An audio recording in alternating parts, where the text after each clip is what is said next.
Okay, we're visiting some old friends here from Mantino. That would be Platinum Custom Cars, probably one of the premier shops in the Midwest. And caught up with an old friend. And your name again, sir? Max Dumas. Max. Okay. Back again here. We're looking at a very special vet here, and we were just talking off camera, and then we thought, hey, you know what? Turn the damn camera on. We gotta talk about this baby. But anyhow, to believe this is going to be. This is not for a client. This is going to be. This is mine. This was my 16th birthday present. Wow. So wow. 9 years later, here we are. Yeah. So you're bringing it to fruition of the way you probably envisioned it. Correct. Yeah. I don't know where to start, but I'm just going to throw some stuff out there. First of all, it looks like you dropped the front end a little bit. Yeah. So it's got all QA1 suspensions on it. Okay. I rebuilt the entire rear end with a higher gear ratio. There's coilovers in the back now. Okay. So on and so forth. Coilers in the front, of course. Wheelwood brakes, they were just stock replacements for now. Okay. Big shot wheels. I liked it in 18s and 20s. I'm sorry, 19s and 20s. Yeah. They're supposed to look like the 82 Western wheels off the 82 Vettes. But the spoke setup does. Yeah, and the color is a tungsten color Cerakote, and that's carried throughout a couple different things. The engine, the front grills. There's going to be a lot of it in the interior too. It's currently under construction. We always like to show it's cars. a piece of art in its fabrication. Yeah. Again, we mentioned off camera, but the way you smoothed the lines a little bit, incorporated some seams, and we don't like seams on Vettes, so we like to smooth the bumpers in. I did. It's kind of a mosh posh of body kits here. The front is a AI fiberglass spoiler. The sides are 79 anniversary edition spats. The rears are also AI fiberglass. The top is now a single target top. That's from Dynamic Corvettes. Okay, it's a carbon fiber top. That thing weighs 4 pounds. That's unbelievable. And think how strong that thing is. Oh my god! Oh my gosh! Phenomenal. Yeah, you feel a little bit better instead of them glass ones above you. I got to ask, because everything looks so good.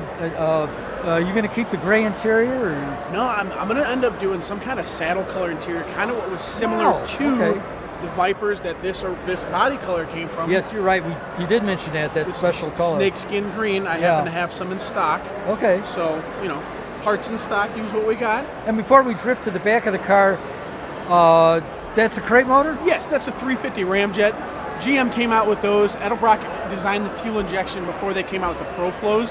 They're supposed to look like the Rochester style fuel injection, but it does sort of look nostalgic that way with the big Corvette stuff, Yeah. I like to keep everything very Corvette. So I had that motor laying around, and I figured it'd have a nice fit in there. It needs a home. And they got a nice roller cam and stuff in them. They're really just a nice little package. It's not a horsepower style car. They're so damn light. It'll move. It'll have fun. Now, as we drift to the back of the car, we were speaking a little bit about. We'll catch up with the mirror, with the camera, with the mirror. But the exhaust was very impressive. Run me through that again while we got a camera on it, so and our audience sees it. I do a lot of really ridiculous exhausts, and this one was very highly engineered, I might add. I kind of thought of this one time, and I figured I could do something with it. I actually designed the exhaust in CAD, and I call that weird-looking pipe a W pipe. Okay. And what it does is that it's a 2 into 3. So I have true dual exhaust with an X pipe going all the way back, and what it is I use MagnaFlow's same side in, same side out mufflers. They're all 304 stainless, and going into them, that's no problem, but I like 2 different exhaust modes. I like the loud button. Yeah, your options. So the center, in that W pipe, it goes from 2 to 3. That very center pipe has a cutout in it, a little valve. So what that'll act as, when I open the valve, it'll be straight piped out, the hand-fabricated aluminum tailpipe. Right. I like the look of that. I don't have a CNC yet, so I make everything by hand as much as I can. Sure. And knocking that up in there, who doesn't like a little center port exhaust? Very high-end sounding. No, it's starting to see it a lot now. Yeah, it is. Not only in European, but American cars. American cars too, and it's like the C5 Vets were so cool when they had the center port exhaust. They've been doing it ever since then. So I like the one big single tip. I think it's interesting. And then if you look inside the tip, there's 3 little pipes coming through there, and all those are angled just the same angle as the tip. The taillights are custom fabricated. Yeah, I saw that nice flat flip. The gas door is custom fitted too.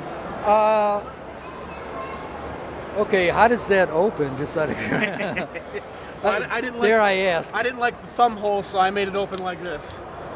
I designed that whole little Wow. ring and it had the little pop-up in there. Traditionally, folks at home, there used to be a little finger notch. Yeah, little right thumb about hole. here that you could stick your finger and then lift it up. That is a spring load. It is. It's a How did little. you? That is just design is. Look at that. Look at the flush fit too. That's what we got to do. Yeah. And Beautiful. I just like incorporating a lot of modern amenities in these older cars and just smoothing them out. These Vettes are so gorgeous, and the seams make it look less like a bar of soap. As smooth as it can possibly be. That's always what I'm after. And then sharpening every single line on it, adding certain body lines. Yeah. And everybody does bubble taillights, so I found these on Amazon one time. They're semi-truck taillights. They work really good. They're phenomenal. Yeah. Before I walk away, I just got to ask: are you? I'm curious.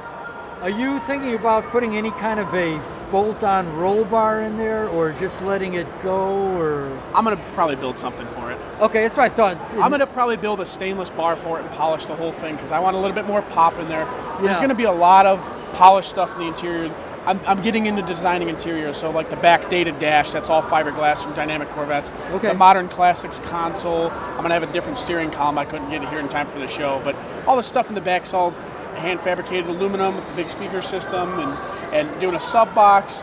I got a lot of street rod components in there too. Okay. So between the plasma cut, CNC design, and the 3D printed parts in the interior, I really want to make it look like something God, different. it'll be off the top.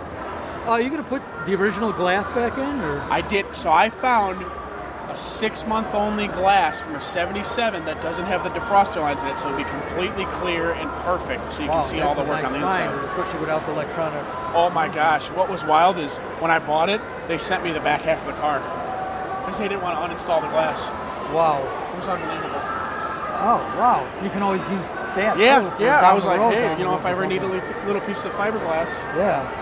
Anyhow, listen. Thank you so much for spending the time with us and making us feel very hospitable here in your booth at World of Wheels. And again, we hope in 2026 we'll get out to take a look at you out there. But Yes. wow, you impress every time you bring a piece here and the story behind it and the artistic touch to it, as well as the performance. It just goes off the top. So, Thank you very much. dude, thank Appreciate you. it. Always a pleasure to see you.